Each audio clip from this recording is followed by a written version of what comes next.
Boîte à merveilles, une œuvre, un roman autobiographique réalisé par l'écrivain marocain Ahmed Sfrioui, natif de la ville de Fès, de parents berbères et berbérophones.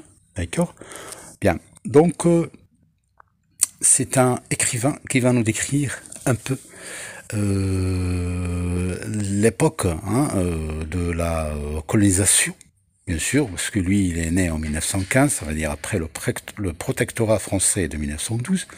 Alors jusqu'en 1956, bien sûr, le premier gouvernement marocain, après le retour, bien sûr, du feu Mohamed V. Bien.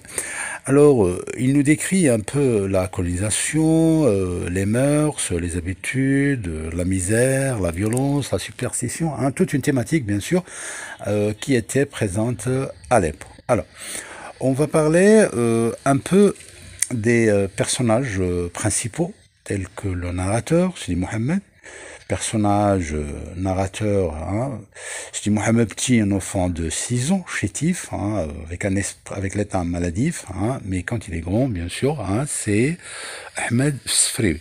Alors, il vit dans la solitude, bien sûr, capable de fantastiquer, d'inventer des mondes, avec bien sûr sa boîte à merveille contenant des éléments hétéroclites qui sont ses amis. Alors, vous avez Lalla Zoubida, la mère de Sidi Mohamed, qui bien sûr prétend être une descendante du prophète Sidi Mohamed. Elle croit aux superstitions, bien sûr, parce que quand Sidi Mohamed est malade, elle l'emmène chez Sidi El Arafi, un voyant qui va lui écrire des amulettes. D'accord, c'est de la superstition, c'est ce qui est dénoncé, décrit par Ahmed Sfrioui. Alors, vous avez aussi Sidi Abdeslam, c'est le père de Sidi Mohamed, mari de la Zoubida. C'est un tisserand de 40 ans. Bien sûr, il est d'origine montagnarde et il va perdre son capital lors d'une dispute au souk. Puis, Chouafa, la voyante, comme son nom, bien sûr, l'indique, son nom porte le nom de la maison.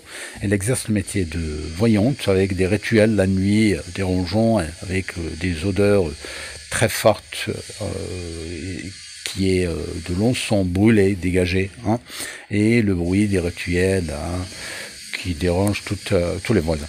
Puis Zineb, la fille de Driss Oued et de Rahma, elle est haïe, détestée par le narrateur, elle le dépasse bien sûr d'une année, et cette haine vient du chat de Zineb qui a emporté la chaînette de Sidi Mohamed en jouant avec ses objets. Rahma, la femme de Driss Awad et la mère de Zineb, elle habite au premier étage, n'est pas d'accord avec la mère du narrateur, d'où des violences, des séances de violence toujours dans la maison de Dar Chouaf. Driss Awad, un fabricant de charrues. Fatima Bziouia, femme d'Alain le jardinier, qui habite le deuxième étage. Alors, nous avons Lefki, bien sûr, personnage barbu, maigre, méchant, qui frappe avec son bâton de cognacier, même les élèves au fond de la classe. Alors, Lala Aïcha, une ancienne voisine de la famille de Sidi Mohamed, elle a une pièce au deuxième étage de l'impasse à Zanqat Hijjana. Alors, on continue avec Lala Khadija, bien sûr. Son mari, Sidi Arbi Alaoui, c'est un babouchier, il fabrique des babouches. Puis, nous avons l'oncle Atman, il a hérité une fortune qu'il a dilapidée. Sidi Abdelrahman, coiffeur détesté par Sidi Mohamed à cause de la phobie de la circoncision. Bien, donc je vais revenir un peu à la maison, bien sûr, de la Chouafa, qui est constituée d'un rez-de-chaussée plus 2. Donc, au rez-de-chaussée, c'est la maison, c'est Lala Kenza, Chouafa, avec ses rituels nocturnes. Premier étage, c'est Rahma, Driss Awad et leur fille Zineb. Au deuxième étage, qui est divisé en deux, la première partie occupée par la famille de Sidi Mohamed, le narrateur, son père, c'était Abdeslam le tisserand, sa mère, bien sûr, a une habitation de misère, lui fait la cuisine dans l'escalier. Puis la deuxième partie, le deuxième étage, c'est celle de Hellel, le jardinier, avec sa femme Fatima Bziouya. Voilà, je pourrais rappeler un petit peu le schéma narratif de la boîte à merveilles. Donc, comme situation initiale, donc nous avons Sidi Mohamed qui vivait paisiblement avec ses parents, sa boîte à merveilles, ses rêves, hein, tranquille. Mais un jour, son père, bien sûr, est allé au souk pour acheter des bracelets à sa mère, mais lors d'une dispute, bien sûr, avec le dellal du souk, il a perdu tout son capital. Donc de retour, il a été obligé d'aller travailler dans la campagne pour gagner de l'argent.